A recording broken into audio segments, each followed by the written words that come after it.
Aujourd'hui, je vais vous montrer comment vous pouvez ranger et organiser vos VST sur FL Studio. Avant de commencer, je dois préciser que je suis sur Windows et par conséquent que je ne connais pas la manipulation qu'il y a à faire sur Mac. Mais je pense que les chemins d'accès ne doivent pas trop être différents, donc je pense que ce tuto, même si vous êtes sur Mac, peut vous servir. On va découper ce tutoriel en deux petites parties. Donc premièrement, on va s'occuper des VST d'effets et après les VST d'instruments. Donc c'est parti. Donc voyons déjà le chemin d'accès au fichier qu'on va manipuler. Donc pour se rendre ici, il faudra aller dans Documents, Image Line, FL Studio, Preset et Plugin Database. Donc maintenant qu'on est dans ce dossier, on va s'intéresser aux deux premiers fichiers uniquement. Donc effets et générateurs qui sont ici. Donc le dossier effets représente uniquement mes plugins d'effets que j'ai dans FL Studio, donc à savoir l'EQ, la compression, les reverbs, tout ça. Et le dossier générateur, c'est pour les instruments. Donc on va commencer par les effets. Donc je vais ouvrir FL Studio et je vais vous montrer mes plugins d'effets, donc pour que vous puissiez comprendre en même temps quand je parle. Donc de base, FL Studio les a par défaut catégorisés. Donc moi je les ai un petit peu retravaillés, donc c'est pour ça qu'on n'aura peut-être pas le même et je vais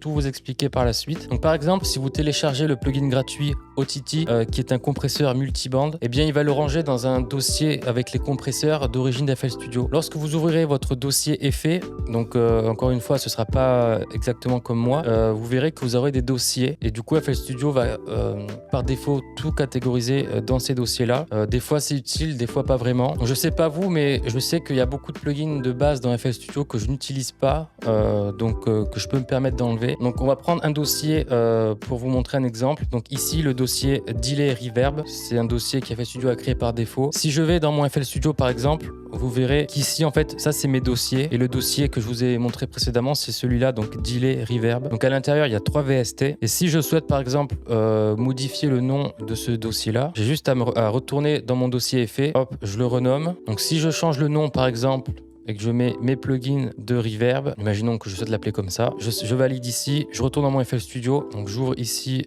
mes VST et vous voyez, on va essayer de le chercher, vous voyez qu'il y a un dossier qui s'appelle mes plugins de reverb et à l'intérieur il y a bien les 3 VST. Un autre exemple que je peux vous montrer pour que vous puissiez bien comprendre, imaginons que je crée un dossier que je vais appeler VST Delay Lucas par exemple et qu'à l'intérieur, donc à ce stade là, si vous allez dans votre FL Studio, vous ne retrouverez pas le dossier que vous venez de créer tout simplement parce qu'il n'y a rien à l'intérieur.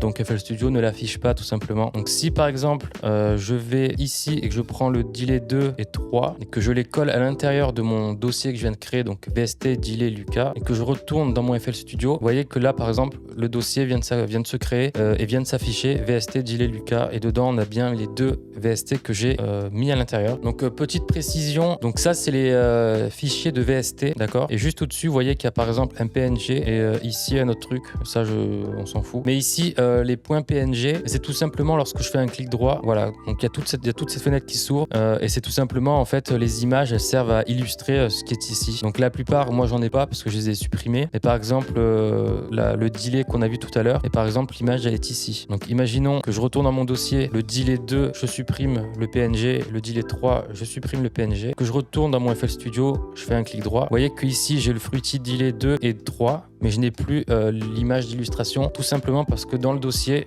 je l'aurais supprimé. Donc si vous ça ne s'affiche pas les points PNG et les fichiers d'information, c'est simplement qu'ils sont masqués. Donc tout en haut vous aurez affiché et il faudra faire éléments masqués. Donc si je masque les éléments, voilà, j'ai que ça et hop, tout s'ouvre. Donc si vous voulez garder les points PNG avec vos VST, donc faites attention en les déplaçant.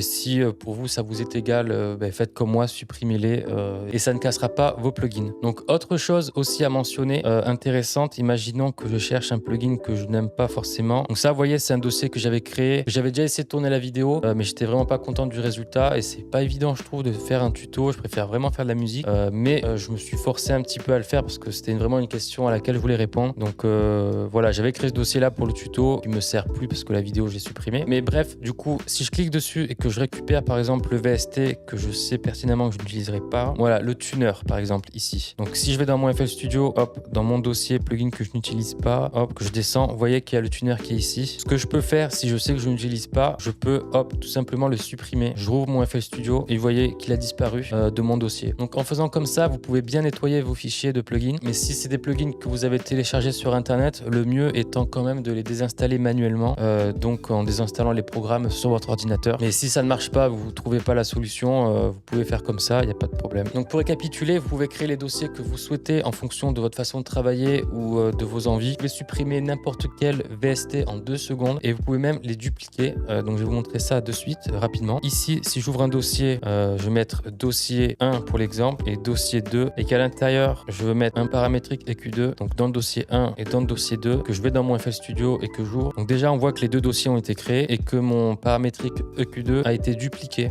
Donc je ne sais pas trop à quel moment vous pouvez faire ça. Est-ce que c'est vraiment utile? Je ne sais pas, mais en tout cas, voilà, vous avez la possibilité de le faire et donc c'est pas plus mal au moins de le savoir. Encore une chose intéressante à noter et qu'il est possible de faire, parfois lorsque vous téléchargez des VST sur internet notamment, ils auront des noms très longs et vraiment pas intuitifs. Donc vous pouvez bien évidemment les renommer et avec le nom que vous souhaitez. Donc par exemple ici, donc dans le dossier Neutron 4, vous voyez que j'ai tout ça de VST. Donc Neutron 4 compresseur, Neutron 4 equalizer, exciter, gate, tout ça. Donc si je trouve que c'est un peu trop répétitif et que c'est vraiment pas très pratique, je peux très bien ouvrir le dossier. J'ouvre Neutron 4, donc mes VST qui étaient dans FL Studio, je les retrouve ici sur mon ordi. Je peux par exemple prendre celui-là et par exemple, si j'enlève tous les neutrons, eh bien je peux le faire et ça cassera pas mon plugin non plus. Donc je vais faire que les 3 premiers. Donc voilà ce que ça donne. Le Neutron 4, dedans j'ai le compresseur, l'équalizer et l'exciter. Donc vous voyez que je les ai renommés. Donc on peut même aller plus loin en ajoutant des coches ou des petits signes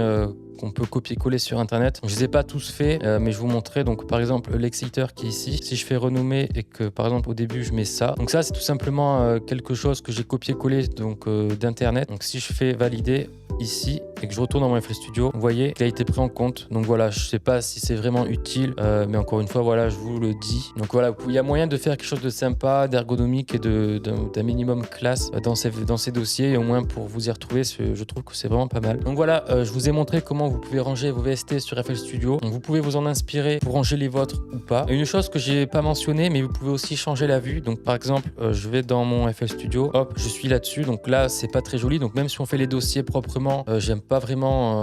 Voilà, c'est un petit peu un fourre-tout. Donc juste ici, en fait, vous avez 3 vues possibles. Donc ici, c'est le mode un peu dégueulasse comme ça. Si je clique ici, vous voyez que là, il y a tout qui est en vrac, donc c'est pire. Et si je clique sur arbre, vous voyez là, c'est plus rangé. Donc là, en fait, il vous montre donc la première vue que vous allez avoir, c'est tout simplement les dossiers qui sont dans le dossier effet dans le plugin database. Donc ça, c'est mes dossiers et ça, c'est les plugins qui sont en vrac ici que je n'ai pas rangé en fait. Donc je vais vous montrer pour l'exemple. Je vais mettre tout ça, je le mets à l'intérieur. Donc voilà mon dossier effet, il ressemble à ça. Quand je joue FL Studio avec la vue arbre, c'est simplement la vue que j'ai. Donc voilà. Donc là maintenant c'est pas du tout organisé. Donc vous pouvez organiser ça par éditeur de plugin. Donc faire un dossier FabFilter comme j'ai voulu faire dans le tuto précédent et mettre à l'intérieur tous les VST. Ou tout simplement faire un dossier compression et à l'intérieur vous mettez tous vos VST de compression, etc. pour à peu près tout. Et au moins ça vous permet de vraiment bien ranger vos VST. Vous savez où est-ce que vous devez aller quand vous en avez besoin. Donc pour ma part, c'est la vue que je préfère et c'est la vue que je prendrai quand je referai tout ça. Donc voilà, je pense que j'ai fait le tour de tout ce que j'avais à vous montrer.